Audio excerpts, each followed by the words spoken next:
রাদিয়াল্লাহু আনহু বাসর ঘরের জন্য কেনাকাটার যে টাকা পয়সা নিয়ে গেছিল মদিনার মধ্যে, সেই টাকা পয়সা দিয়ে দামি একটা ভালো একটা যুদ্ধ করার জন্য তরবারি করলেন। বলেন সুবহানাল্লাহ। একটা তরবারি ক্রয় করলেন, ভালো একটা ঘোড়া ক্রয় করলেন। আল্লাহর নবী বিশ্বনবী রাহমাতাল লিল আলামিন জিহাদে যাইতেছেন। সাদ সালামি চিন্তা করতেছেন, আল্লাহর নবী যদি আমাকে দেখে আমি বাসর ঘরের কেনাকাটা বাদ দিয়ে জিহাদের ময়দানে আসছি, আল্লাহর নবী তো আমাকে অনুমতি দিবেন না। আল্লাহর নবী তো নিজের স্বার্থপর না, সাহাবে কেরামরাও চিন্তা করেন।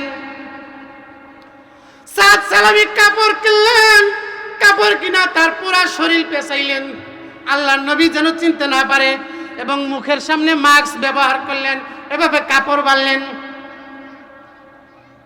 যেন আল্লাহর নবী সাদ সালামিকে জিহাদ থেকে বাধা না দেয়। বাসর ঘরের টাকা দিয়ে তরবারি কিনছে, ডাল কিনছে, ঘোড়া কিনছে। সাদ সালামি দেরি করলেন না, আল্লাহর নবীর সাথে জিহাদের মধ্যে চলে গেলেন। সাদ সালামি শক্তিশালী মানুষ ছিলেন, মুখের মধ্যে মুখোশ পরা।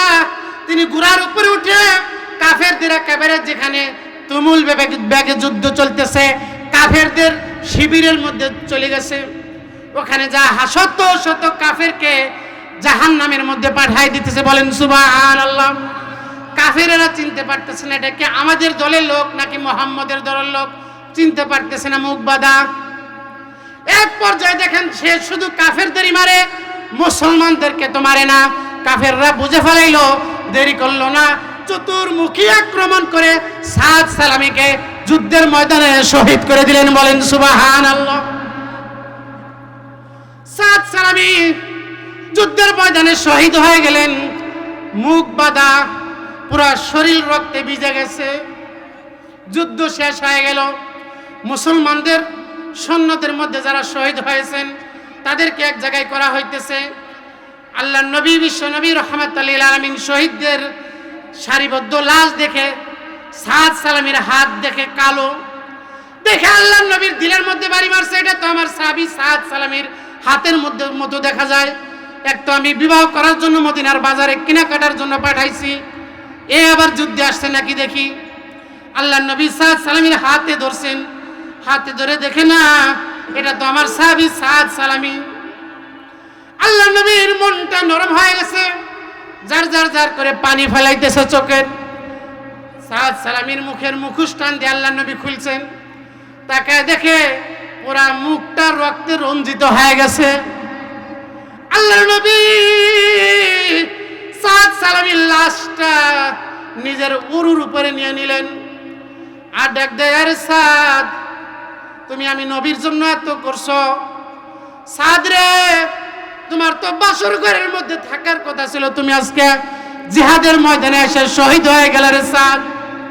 আল্লাহর নবী বিশ্ব নবী রাহমাতুল লিল আলামিন সাদের লাশটা হাতাইতেছেন আর আদর করতেছেন, আর চোখের পানি দিয়ে সাদের লাশটা ভিজায় দিতেছেন।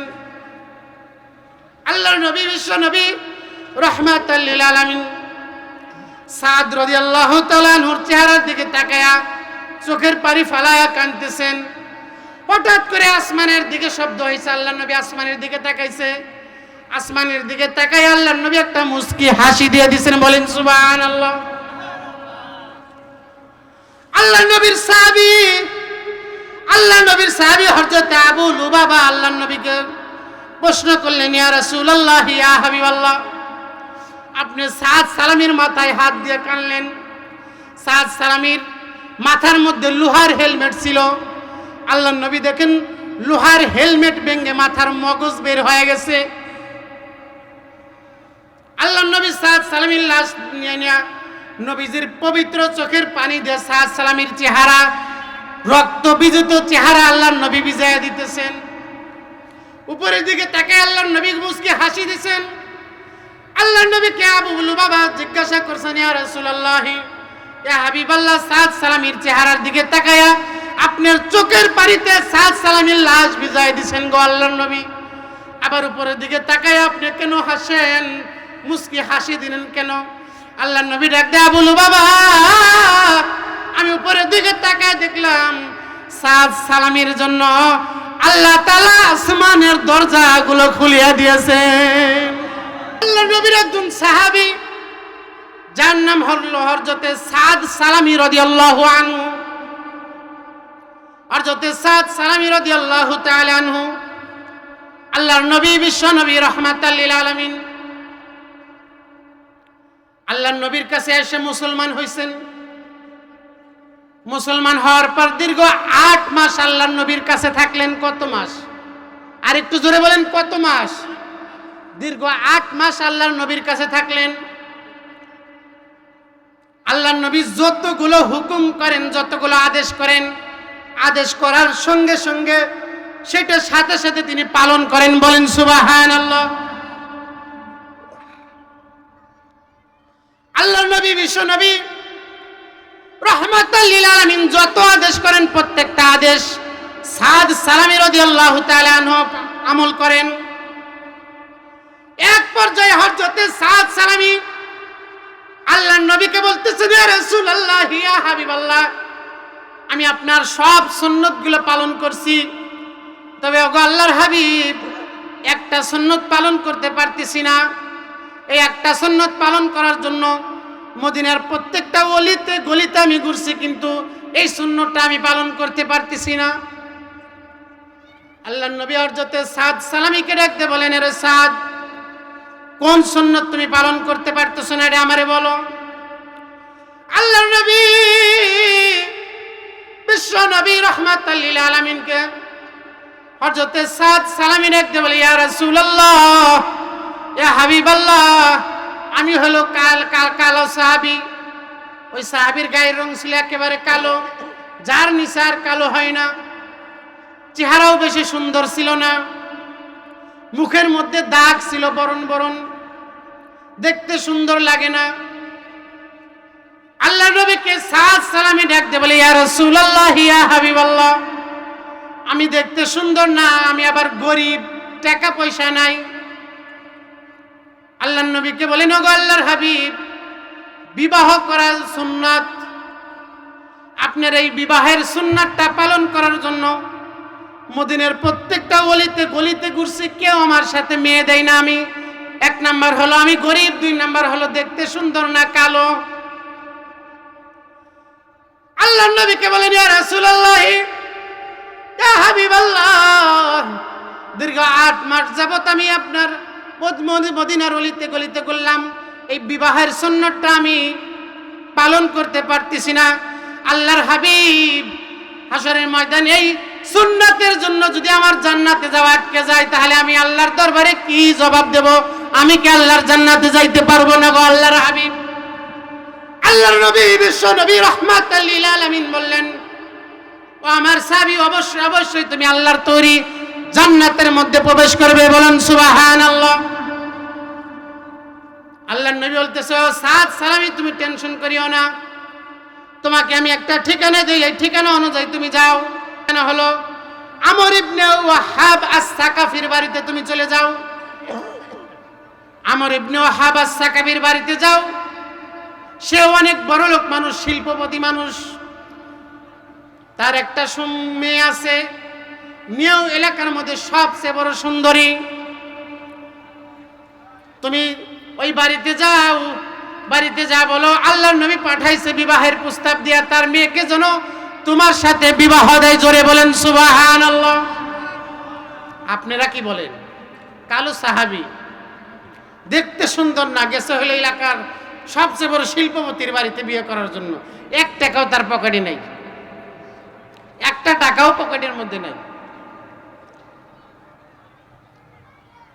আমাদের যদি সমাজে এরকম হয়, আমাদের সমাজের রীতিনীতি কি, আগে প্রতিষ্ঠিত হও এরপরে বিয়ে করো, এরকমই তো বিষয়টা। আবার কয় যদি একটু ছোট লোক মানুষ বড় লোক বাড়ি আত্মীয় করতে চায়, কই আসমানের তারা আর কই জমিনের নারা। কই জমিনে থাকে আসমানের তারা সব চিন্তা ভাবনা করিও না, এই কথা কয় না। কই লেভেলে থাকো, লেভেলে।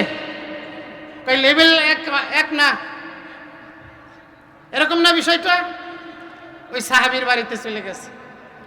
ওই সাহাবী তো সে, তার পকেটে 1টা টাকা নাই, চেহারা সুন্দর না, কালো, আর গেছে হলো এলাকার শিল্পপতির বাড়িতে বিয়ে করার লেগে।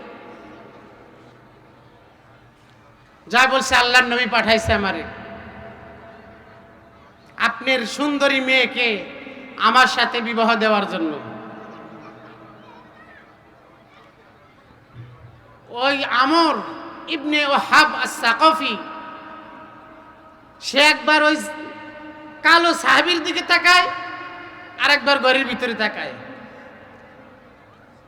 যে কোনো দিকেই তো মেলে নাই। তার মেয়ে হলো, তার মেয়েকে কেউ কেউ বলছে যে ওই সময়ের মদিনার হুর বলা হয়তো, এত সুন্দর, এর সাথে কি আর যায়? আমর ইবনে ওয়াহাব আস-সাকাফি বলতেছেন যে আল্লাহর নবী পাঠাইছে, বাপ ধরার জায়গা পাও না, আমার মেয়ের বিবাহ করার জন্য এসে কয়টি আছে পকেটে? কয় 1 টাকাও নাই। কয় এই চেহারা নিয়ে এই জায়গায় এসো, যাও মিয়া। মুখের সামনে দরজা লাগাই দিছে। হেও সাহাবী, আমর ইবনে ওয়াহাব সাকাফি, সেও সাহাবী। দেখেন নবী প্রেম মহিলাদের মধ্যেও কেমন ছিল।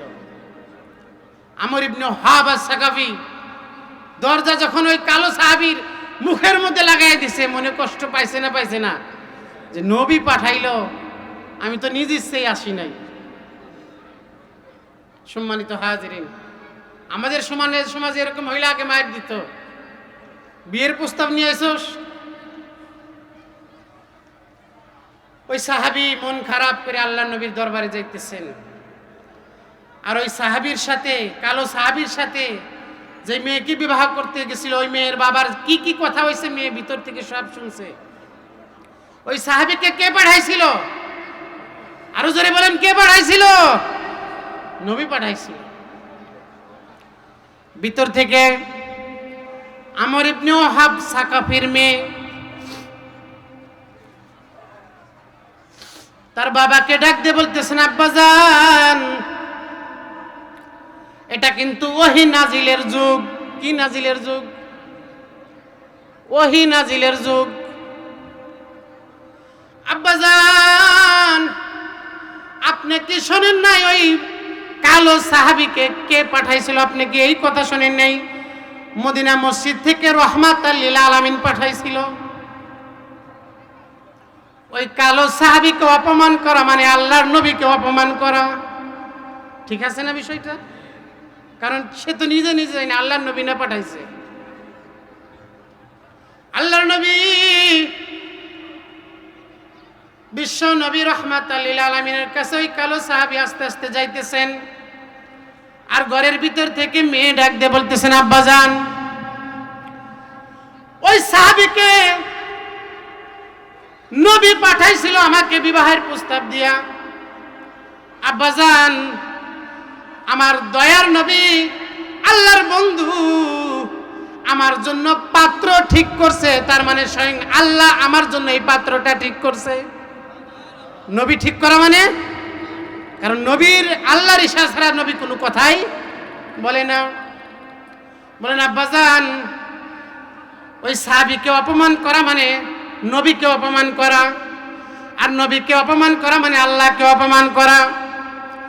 আব্বাজান, আমি এই বিবাহের মধ্যে রাজি, যেই পাত্রটা নবী আমার জন্য সিলেক্ট করছে, সেই পাত্রকে আমি বিবাহের জন্য রাজি হয়ে গেলাম। আপনি দেরি করেন না, আল্লাহর পক্ষ থেকে আপনার নামে ওহী নাজিল হওয়ার আগে আপনি দৌড়াইয়া মসজিদে নববীতে যায় আল্লাহর নবীর পা ধরে মাপ চান। আল্লাহর নবীর পা ধরে তাড়াতাড়ি মাপ চান, না হলে কিন্তু আপনার নামে ওহী নাজিল হবে এই মুহূর্তে। মেয়ের কথা শুনিয়া আমর ইবনে ওয়াহাব আস-সাকাফি দেরি করেন নাই, দৌড়াইয়া মসজিদে নববীর মধ্যে যা দেখে আল্লাহর নবী মসজিদে নববীর মধ্যে বসা। দৌড়াইয়া আল্লাহর নবীর পা জড়ায় ধরছে, ইয়া রাসূলুল্লাহ, ইয়া হাবিবাল্লাহ, আমি বুঝতে পারি নাই শয়তানের ধোঁকায় এই কাজ করে ফেলছি, এই সাহাবীকে আমি ফিরাই দিছি। ওগো আল্লাহর হাবিব, আমি মেয়ের ইজন নিয়ে আসছি, ইজাজত নিয়ে আসছি, অনুমতি নিয়ে আসছি, এই মুহূর্তে আমার মেয়ের সাথে এই কালো সাহাবীর বিবাহের বন্ধ ব্যবস্থা করে দেন। আল্লাহর নবী ওই কালো সাহাবীকে ডাক দিলেন, এদিকে আসো, বিবাহের জন্য রাজি আছো নি? কয়, হ্যাঁ আমি রাজি আছি। আল্লাহর নবী বিশ্ব নবী রাহমাতাল লিল আলামিন বলেন, ওই কালো সাহাবী তাকে আল্লাহর নবী ডাক দিয়ে বলতেছেন, ও আমার সাহাবী, বিবাহ তো করবা, বিবাহের জন্য মোহর দরকার আছে না নাই? মোহর লাগে না? আমাদের সমাজেও তো মোহর দেয়। আল্লাহর নবী বললেন 600 দিরহাম মোহর। কত দিরহাম? আমাদের সমাজে মোহর নিয়ে আমাদের একটা ভুল প্রচলন আছে যে মোহর বাড়াইয়া দিলেই মনে করে বিয়েটা টিকে থাকবো। মোহরে কি বিয়ে টিকে রাখতে পারে? ছেলে কতটুকু মোহর দিতে পারবে তার কাছে শুনে সেই মোহর ধার্য করা। মোহর খালি ধরলেই হয় না, ওটা দিতে হয়।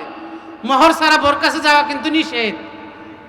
মানে হাত তোলালে তো অনেকেই ধরা খাই যাবেন, মোহর আদায় করেন নাই। খালি কি মাপ চাইলে হইব? মা বোনরা মন নরম। আবার অনেকে তো মোহর সম্পর্কে জানি না, দেয় নাই কি হয়েছে, ওই যে কিছু দিছে আর কিছু বাকি, বাকি কিয়ামত পর্যন্ত বাকি, বুঝেন নাই? সারাসারি না হইলে ওইটার আর কোন কথা কোনোদিন ওঠেও না।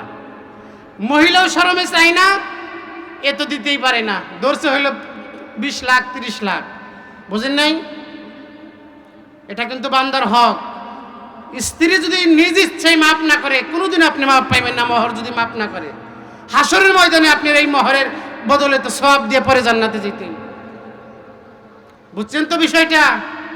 বলতে পারেন হুজুর মাপ তো চাই নিছি। আশরাফ আলী থানভী রহমতুল্লাহ বলতেছে, কই এখন বাসর করে যদি বোর কাছে মোহর মাপ চাই যে আমি দিতে পারতেছি না, অনুমতি দিলে কাছে যাবো না, আইলে যাবো না, এখন ওই ব্যক্তিকে, ওই মহিলা কি শরমে কিছু কইতে পারবো?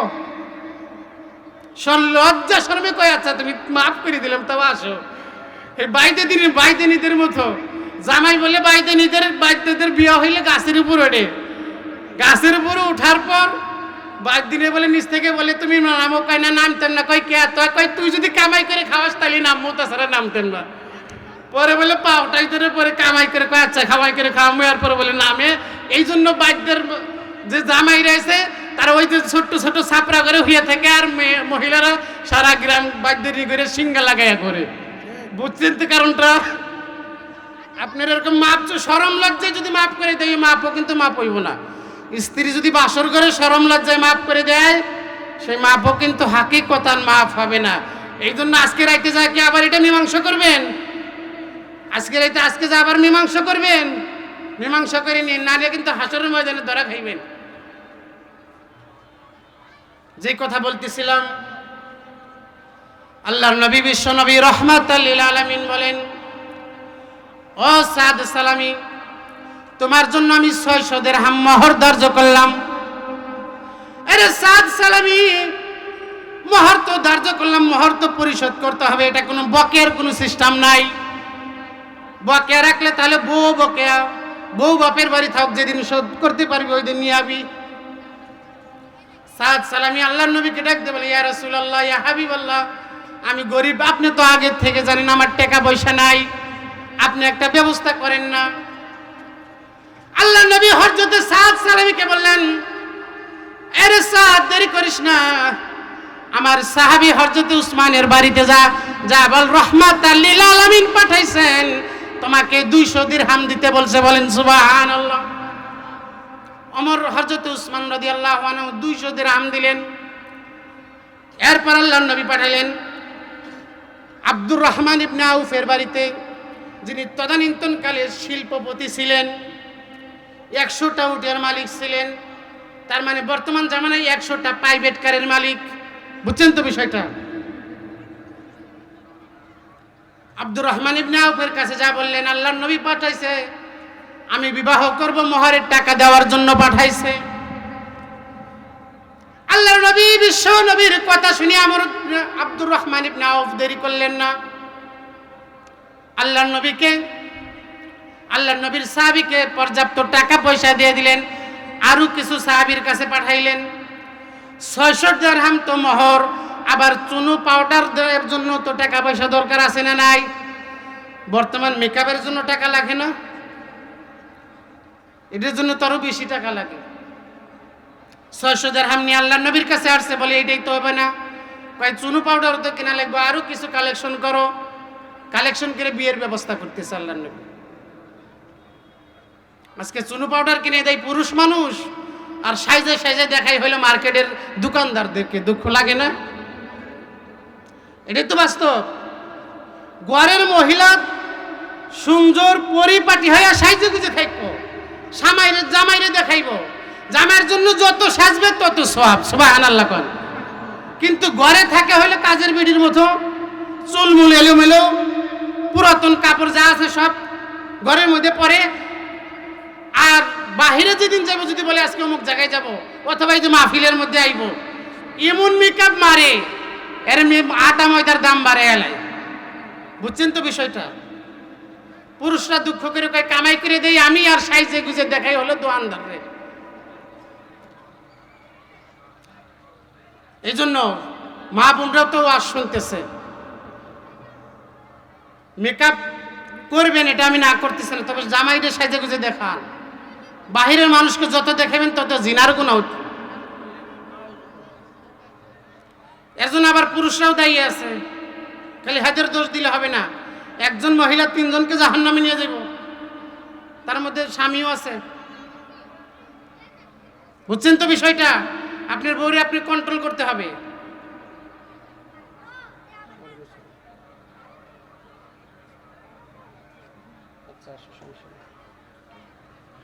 সম্মানিত হাজিরিন, যে কথা বলতেছিলাম, আল্লাহর নবী কিছু মোহরের ব্যবস্থা করে দিলেন, চুনো পাউডারের টাকারও ব্যবস্থা করে দিলেন। আমার কিন্তু বোঝানোর উদ্দেশ্য যে সাহাবা একরাম আল্লাহর নবীকে কেমন ভালোবাসেন, ওই তরিকায় আমাদের ভালোবাসতে হবে, এটা বোঝানোর উদ্দেশ্য। সাদ সালামী রাদিয়াল্লাহু আনহু দেরি করলেন না, টাকা পয়সা নিয়ে মদিনার বাজারের মধ্যে চলে গেছেন। গভীর মনোযোগ দিয়ে কথাগুলো শোনেন। সাদ সালামী মদিনার বাজারের মধ্যে যাওয়ার সঙ্গে সঙ্গে তার কানের মধ্যে কেনাকাটা শুরু করবে। এই মুহূর্তে কানের মধ্যে আওয়াজ চলে আসছে, আল জিহাদ, আল জিহাদ। জিহাদের দামামা বেজে গেছে। বাজারের মধ্যে মানুষ এলান দিতেছে। আল্লাহর নবী জরুরি ভাবে মসজিদে নববীতে সবাই ডাকছে, জিহাদের ঘন্টা বেজে গেছে, আর দেরি করার সময় নাই। সাদ সালামী বিবাহ করবে, বিবাহের বাসর ঘরে ফুল সজ্জা করবে, বইয়ের জন্য জিনিসপত্র কিনতেছে, নিজের জন্য জিনিসপত্র মদিনার বাজার থেকে কিনতে গেছে। এর মধ্যে যুদ্ধের জামামা বেজে গেছে। সমস্ত যুবক সাহাবীরা ঘোড়া নিয়ে, তীর নিয়ে, বল্লম নিয়ে আল্লাহর নবীর সাথে জিহাদ করার জন্য বের হয়ে গেছে। সাদ সালামী আসমানের দিকে মাথা উঠায়া আল্লাহকে ডাক দিয়ে বলতেছেন, আল্লাহ, মনে তো ইচ্ছা ছিল নবীজির সুন্নাত বিবাহটা আমি করব। আয় আল্লাহ, বিবাহ করার জন্য আমি চলে আসলাম বাজারের মধ্যে কেনাকাটা করার জন্য। রব্বুল আলামিন এই মুহূর্তে যুদ্ধের দামামা বেজে গেছে। আল্লাহ, আপনার হাবিব জিহাদের ময়দানে থাকবে, আর আমি সাদ সালামী বইয়ের জন্য কেনাকাটা করে ফুল সজ্জা বাসর ঘরের মধ্যে থাকবো। এটা তো আমি সাদ সালামীর দ্বারা সম্ভব না। সাদ সালামী দেরি করলেন না, আল্লাহকে বললেন, আল্লাহ রব্বুল আলামিন দুনিয়ার মধ্যে বিবাহ হোক আর না হোক, আমি আল্লাহর নবীকে ভালোবেসে আল্লাহর নবীর সাথে আমি জিহাদের ময়দানে অংশগ্রহণ করবো। জোরে বলেন সুবহানাল্লাহ। আল্লাহর নবী বিশ্ব নবী রহমাতাল লিল আলামিন দেরি করলেন না। হযরত সাদ সালামী রাদিয়াল্লাহু আনহু বাসর ঘরের জন্য কেনাকাটার যে টাকা পয়সা নিয়ে গেছিল মদিনার মধ্যে, সেই টাকা পয়সা দিয়ে দামি একটা ভালো একটা যুদ্ধ করার জন্য তরবারি করলেন। বলেন সুবহানাল্লাহ। একটা তরবারি ক্রয় করলেন, ভালো একটা ঘোড়া ক্রয় করলেন। আল্লাহর নবী বিশ্ব নবী রহমাতাল লিল আলামিন জিহাদে যাইতেছেন। সাদ সালামী চিন্তা করতেছেন, আল্লাহর নবী যদি আমাকে দেখে আমি বাসর ঘরের কেনাকাটা বাদ দিয়ে জিহাদের ময়দানে আসছি, আল্লাহর নবী তো আমাকে অনুমতি দিবেন না।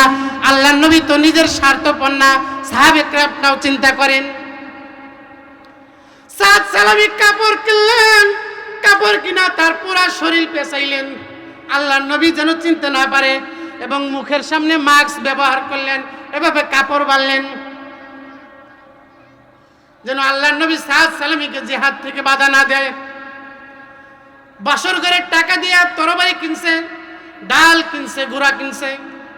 সাদ সালামি দেরি করলেন না, আল্লাহর নবীর সাথে জিহাদের মধ্যে চলে গেলেন।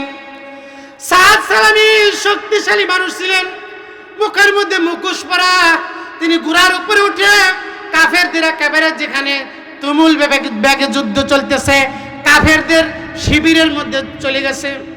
ওখানে যা শত শত কাফেরকে জাহান্নামের মধ্যে পাঠাই দিতেছে। বলেন সুবহানাল্লাহ। কাফেরেরা চিনতে পারতেছে না এটা কি আমাদের দলের লোক নাকি মুহাম্মদের দলের লোক, চিনতে পারতেছে না, মুখ বাঁধা। এক পর্যায়ে দেখেন সে শুধু কাফেরদেরই মারে, মুসলমানদেরকে তো মারে না। কাফেররা বুঝে ফেলাইলো, দেরি করলো না, চতুর্মুখী আক্রমণ করে সাদ সালামিকে যুদ্ধের ময়দানে শহীদ করে দিলেন। বলেন সুবহানাল্লাহ। সাদ সালামি যুদ্ধের ময়দানে শহীদ হয়ে গেলেন, মুখ বাঁধা, পুরা শরীর রক্তে ভিজে গেছে। যুদ্ধ শেষ হয়ে গেল। মুসলমানদের সৈন্যদের মধ্যে যারা শহীদ হয়েছেন তাদেরকে এক জায়গায় করা হইতেছে।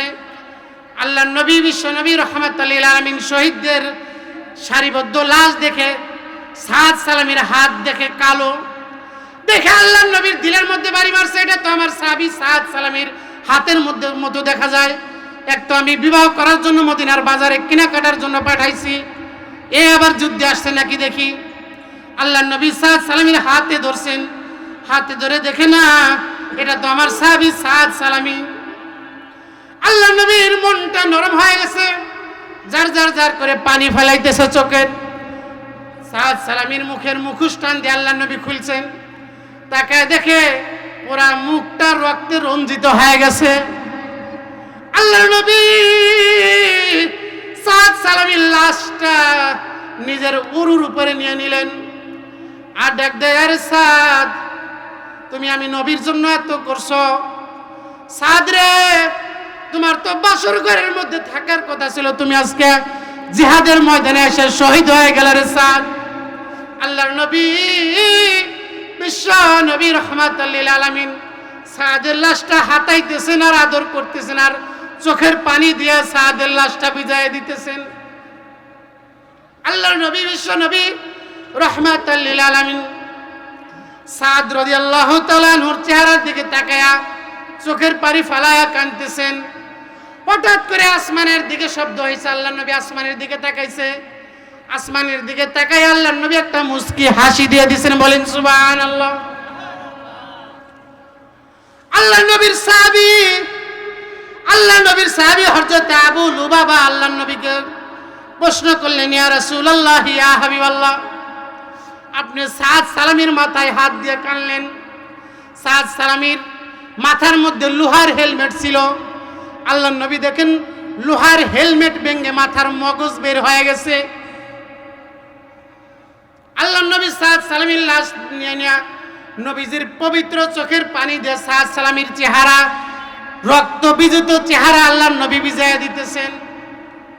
উপরের দিকে তাকায় আল্লাহর নবী মুস্কি হাসি দিতেছেন। আল্লাহর নবীকে আবু লুবাবা জিজ্ঞাসা করছেন, ইয়া রাসূলুল্লাহ, ইয়া হাবিবাল্লাহ, সাদ সালামির চেহারার দিকে তাকায়া আপনার চোখের পানিতে সাদ সালামির লাশ ভিজাই দিছেন গো আল্লাহর নবী। আবার উপরের দিকে তাকায় আপনি কেন হাসেন, মুস্কি হাসি দিলেন কেন? আল্লাহর নবী ডাক দেয়া, বলো বাবা, আমি উপরের দিকে তাকায় দেখলাম সাদ সালামির জন্য আল্লাহ তাআলা আসমানের দরজাগুলো খুলিয়ে দিয়েছেন। শুধু তাই নয়, আমার সাহাবীরা ভালো করে শুনে রাখো, আমার সাদ সালামির জন্য আল্লাহ তো আরশের দরজাগুলো খুলে দিয়েছে, এতটুকুই শেষ না। আল্লাহ তাআলা আমার সাদ সালামির জন্য আল্লাহ তাআলা আসমানের মধ্যে আসমানের হুর পরীদের সাথে আল্লাহ তাআলা বিবাহের বন্ধ ব্যবস্থা করে দিয়েছে। আমার সাদ সালামির দুনিয়ার মধ্যে বাসর করার কথা ছিল, বাসর করতে পারে না। আমি উপরের দিকে তাকায় দেখি আসমানের দরজাগুলো খোলা, আল্লাহ তাআলা হুরগুলা নামায় দিয়েছেন। হুরগুলা এত দ্রুত গতিতে সাদ সালামিকে কোলে নেওয়ার জন্য আসতেছে যে হুরদের যে কাপড় ছিল কাপড়টা সরে গেছে। আমি নবী লজ্জায় মাথাটা নিচের দিকে দিয়েছি।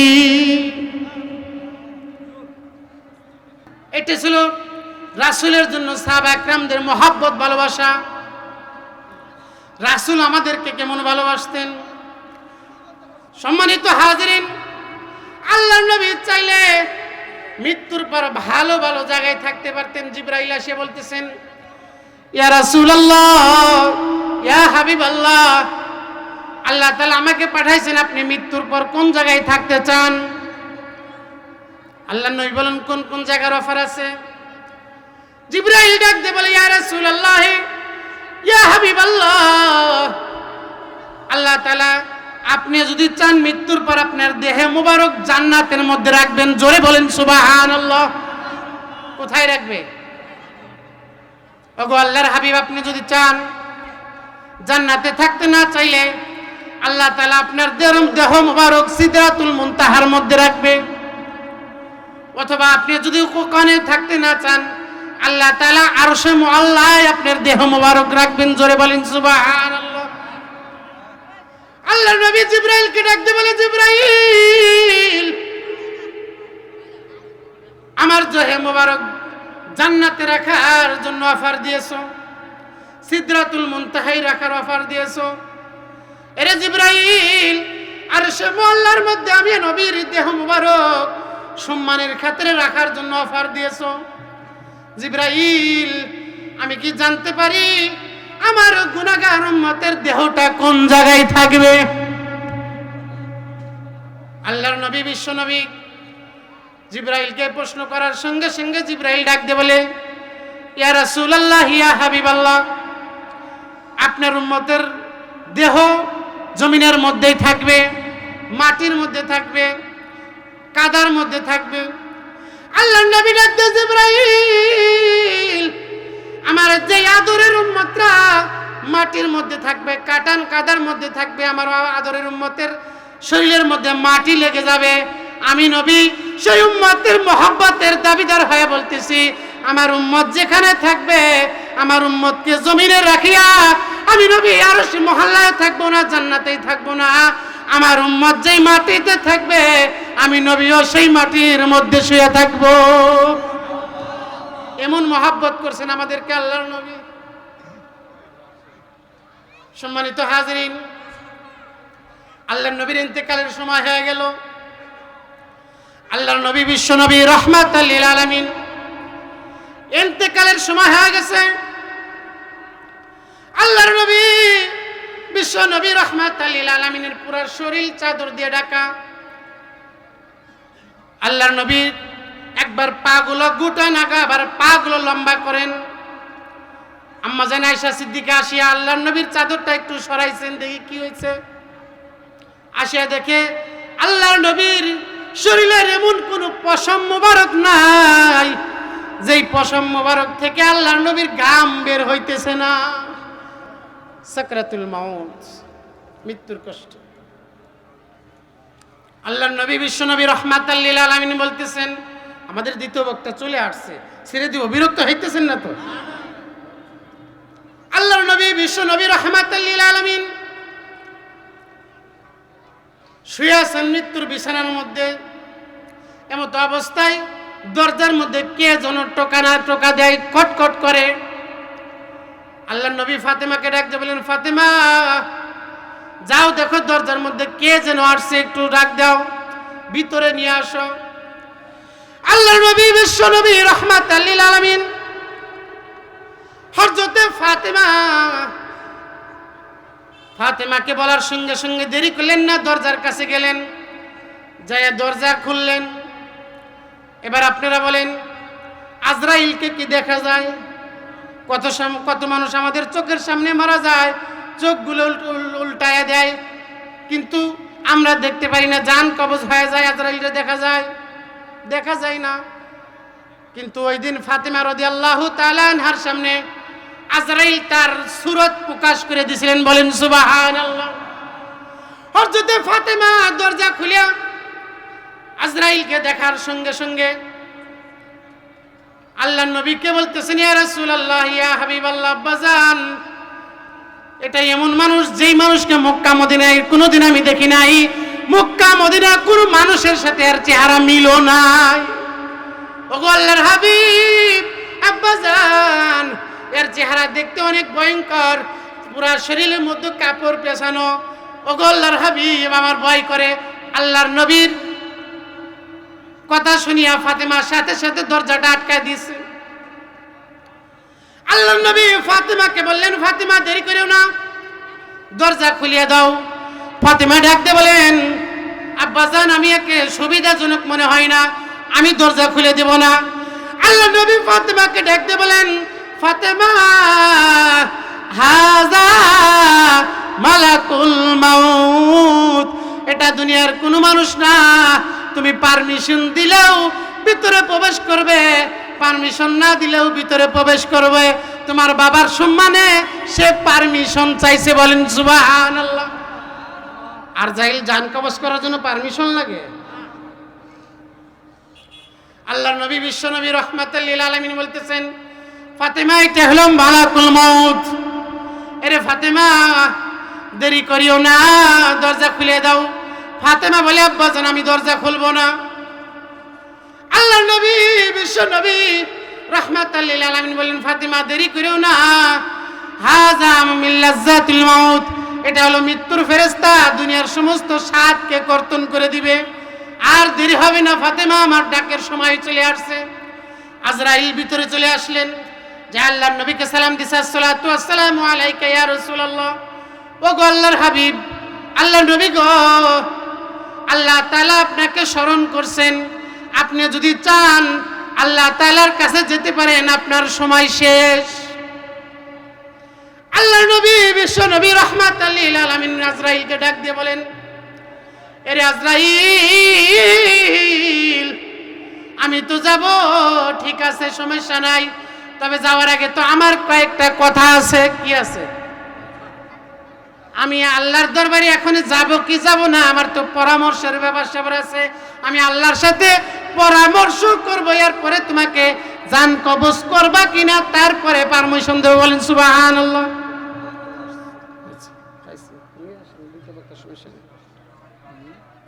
আমাদের প্রধান বক্তা চলে আসছে, বলেন আলহামদুলিল্লাহ। আমাদের প্রধান বক্তা চলে আসছে। গত 5 দিন একসাথে টানা 5 দিন উত্তরবঙ্গে সফর করছে, আজকে শুধু জুমা পড়ে আমাদের এখানে আসছেন। প্রত্যেক দিন 2-3টা করে হুজুরের মাহফিল, হুজুর খুবই গুরুত্বপূর্ণ আলোচনা করেন। আমি কথা শেষ করে দিই। সম্মানিত হাজিরিন, হযরতে ফাতেমা রাদিয়াল্লাহু তাআলা আনহু, তাকে আল্লাহর নবী বলতেছেন, ফাতেমা তুমি পারমিশন দিলেও আজরাইল আসবে, না দিলেও আসবে। হযরতে ফাতেমা আল্লাহর নবীকে বলতেছেন, ইয়া রাসূলুল্লাহ, ওগো আব্বাজান আপনি চলে গেলেন, আমি কাকে আব্বা বলে ডাকবো? আল্লাহর নবী বিশ্ব নবী রাহমাতুল লিল আলামিন আজরাইলকে বললেন, আজরাইল আমি যাব কি না আল্লাহর সাথে পরামর্শ। কিন্তু আল্লাহর নবী তো সরাসরি আল্লাহর সাথে কথা বলতে পারেন না, মাধ্যমে কথা বলবেন, সেটা হলো জিবরাইল।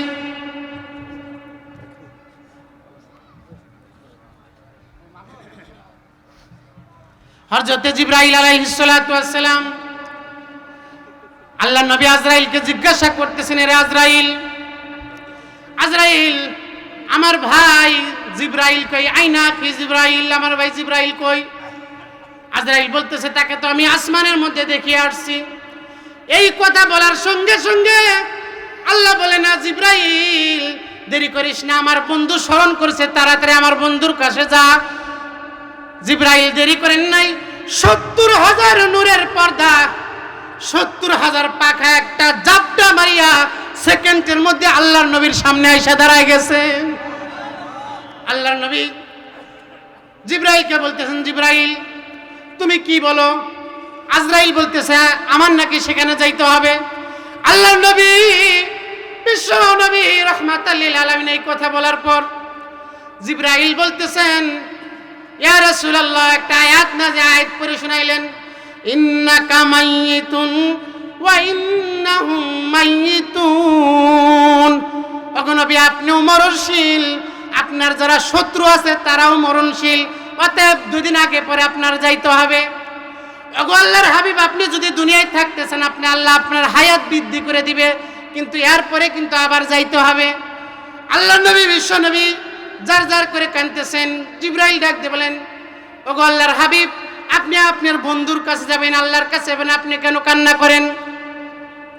আল্লাহর নবী বিশ্ব নবী রাহমাতুল লিল আলামিনকে জিবরাইল বলেন, ওগো আল্লাহর হাবিব, আপনি কার জন্য কাঁদেন? বাপ মার কথা মনে পড়ছে নাকি?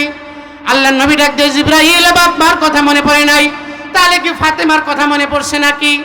বলে না, ফাতেমার কথা মনে পড়ে নাই। ফাতেমাকে তো আল্লাহ তাআলা ওয়া সাইয়্যিদাতু নিসাই আহলিল জান্নাহ, জান্নাতের মহিলাদের সর্দার বানায় দিয়েছে। বলেন সুবহানাল্লাহ। ওগো আল্লাহর হাবিব, আপনি কি হাসান হুসাইনের জন্য কাঁদেন? আল হাসান ওয়াল হুসাইন সাইয়্যিদা শাবাবি আহলিল জান্নাহ, আপনি হাসান হুসাইনের জন্য কাঁদেন না? হাসান হুসাইনকে তো আল্লাহ তাআলা জান্নাতের যুবকদের সর্দার বানিয়ে দিয়েছেন। বলেন সুবহানাল্লাহ। আল্লাহর নবী বলেন, না, আমি হাসান হুসাইনের জন্য কাঁদি না। বলে তাহলে কার জন্য কাঁদেন? আল্লাহর নবী ডাক দিয়ে, জিবরাইল, এতদিন আমি দুনিয়ার মধ্যে ছিলাম, আমার উম্মতকে আমি আমার জিম্মায় রেখেছি, দেখে শুনে রাখছি, জিম্মাদারি পালন করেছি। জিবরাইল রে, আমি চলে গেলে আমার গুনাহগার উম্মত রে কে দেখে শুনে রাখবে, কে জিম্মাদারি পালন করবে? বলেন সুবহানাল্লাহ। আল্লাহর নবী বিশ্ব নবী রাহমাতুল লিল আলামিন বলতেছেন, আমি যতদিন দুনিয়ার মধ্যে ছিলাম, আল্লাহ বলছেন, মা কানাল্লাহু লিয়াযিবাহুম ওয়া আনতা ফীহিম। ওগো নবী, আপনি যতদিন আপনার উম্মতের সাথে আছেন, কোন আপনার উম্মতকে আল্লাহ তাআলা আযাব দিয়ে ধ্বংস করবেন না। আমি তো ছিলাম, আল্লাহ আযাব দিয়ে ধ্বংস করে নাই। আমি যে যাব, এতদিন উম্মতের জিম্মাদারি ছিলাম, আমি চলে যাওয়ার পর আমার উম্মতের জিম্মাদারি কে পালন করবে? অমনি আল্লাহ তাআলা জিবরাইলের মাধ্যমে আল্লাহ তাআলা নবীকে জানাই দিলেন, ওগো নবী, আপনি টেনশন করেন না, আপনার উম্মতের জিম্মাদার আনা কফিলুম মিনহুম। ওগো নবী, আপনার উম্মতের জিম্মাদার আমি স্বয়ং আল্লাহ হয়ে গেলাম। আল্লাহ তাআলা আমাদের জিম্মাদার হয়ে গেছে। আল্লাহর নবী এত আমাদের মহব্বত করছে, এজন্য আল্লাহর নবীর দেখানো পথ পন্থায় চলা দরকার আছে না নাই? চলবো তো ইনশাআল্লাহ।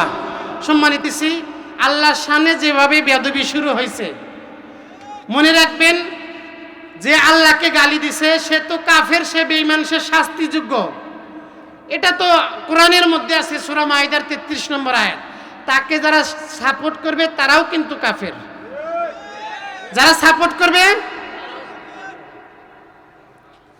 সাপোর্ট করছে, এই যে আমাদের সাধুনগরের যে সাধু আছে না, গত 2 দিন আগের কথা, আজকে বড় মশা আমাদের বড় মাদ্রাসায় জামিয়া কাসিমিয়ায় শাইখুল হাদিস সাহেব হুজুর সহকারে ওখানে এক মিটিং হইতেছে ঈশান নামাজের পরে, এই সাধুরে নিয়া। এই সাধু আবুল সরকার যেভাবে আল্লাহকে গালি দিছে, এই সাধু 2 দিন আগে তার চেয়ে জঘন্য ভাষায় আল্লাহকে গালি দিছে। সাধুর কাছে কয়েকজন পোলাপান গেছিল যে আপনি এখানে লিখে রাখছেন, এটার কারণ কি, একটু কারণ দর্শান। সেই কারণ না দর্শাইয়া তৌহিদি জনতাকে সহ আল্লাহ সম্পর্কে আরো বাজে মন্তব্য করছে, এবং সে পাওয়ার দেখাইছে যে পুলিশ দিয়া তৌহিদি জনতা যা দে যা করতে পারস করিস। আমি আবুল সরকারের পক্ষে, পাওয়ার দেখাইছে। বড় মাদ্রাসায় মিটিং হইতেছে, যদি আবুল সরকারের মতো এই সাধুনগরের সাধুর বিরুদ্ধেও যদি উলামা একরাম ডাক দেন, প্রস্তুত আছেন তো ইনশাআল্লাহ? নবীর মহব্বতে সাহাবা একরাম জান দিয়ে দিছে, আপনারা কাজ ফালাইয়া যাইতে পারবেন না ইনশাআল্লাহ? কারা কারা পাইবেন? আল্লাহকে 2 হাত তুলে দেখান। আল্লাহ হাতগুলো কবুল করেন, আল্লাহ কবুল করেন।